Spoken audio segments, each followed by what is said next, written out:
aí galera, tudo bem? Eu sou o professor Fábio, professor de Geografia, e na nossa aula de hoje a gente vai falar de um assunto muito importante que é a economia dos Estados Unidos. Como é um assunto muito extenso, a gente vai fechar um contexto específico para tratar com mais detalhes. E esse contexto é o contexto pós-crise de 29 e o contexto pós-Segunda Guerra Mundial.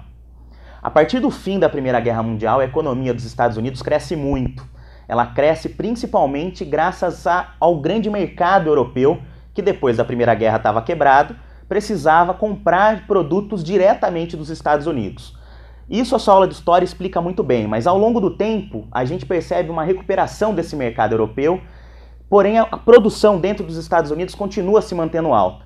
O reflexo disso vai ser o momento onde eu tenho uma grande produção nos Estados Unidos e um mercado europeu já recuperado, que vai dar origem à crise de 29. Esse período da crise de 29, também conhecido como Grande Depressão, vai marcar uma crise no pensamento liberal. A ideia era o seguinte, para muita gente a discussão que existia na crise de 29 era a principal causa estava relacionada à ação do mercado. O mercado nos Estados Unidos entendeu errado a recuperação do mercado europeu. Quando o mercado europeu se recupera, o mercado nos Estados Unidos continuou produzindo. Então, a partir da crise de 29, o pensamento econômico que vai passar a predominar é um pensamento de um economista chamado Keynes, que vai dar origem ao que a gente conhece como keynesianismo.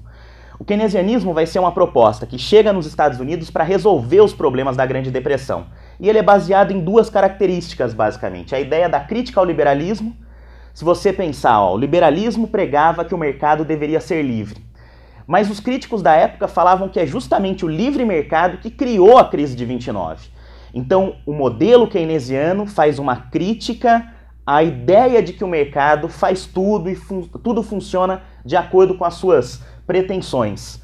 Foi o livre mercado que levou à crise de 29, segundo os teóricos da época. Consequentemente, o principal agente que deve atuar diante da crise é o Estado. Então o keynesianismo é baseado nessa crítica ao liberalismo e ele faz um elogio ao Estado no mercado. O Estado deve ser um agente atuante na economia. O Estado é o agente vigilante entre as ações do mercado e como essas ações acabam impactando na sociedade civil.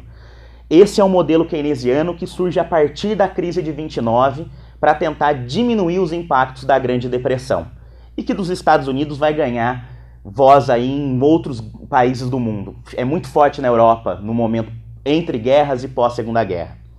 Após a Segunda Guerra Mundial, os Estados Unidos acabam se firmando como grande economia do mundo capitalista. E esse modelo da economia do mundo capitalista acontece graças à criação de dois grupos e de uma reunião. Em 1944, a Segunda Guerra estava acabando, a gente tem a Conferência de Bretton Woods. A Conferência de Bretton Woods vai propor que no lugar do ouro, o dólar seja o grande representante das trocas econômicas mundiais. Ou seja, eu tenho a elevação do dólar, que era a moeda dos Estados Unidos, a moeda do mundo inteiro. Junto com a Conferência de Bretton Woods vai ser criado um organismo chamado Banco Mundial, que na época e até os dias de hoje tem praticamente a mesma função, que é financiar projetos de desenvolvimento em países pobres. Durante a Guerra Fria, vamos trocar essa ideia de países pobres por países pobres do mundo capitalista. E o FMI, criado em 1945, o Fundo Monetário Internacional, que visava fornecer empréstimos para países, durante a Guerra Fria, parceiros dos Estados Unidos, e hoje também países que seguem uma cartilha pró-capitalismo. A ideia é o seguinte: tanto a conferência quanto essas duas instituições surgiram para manter o capitalismo e evitar uma nova crise mundial.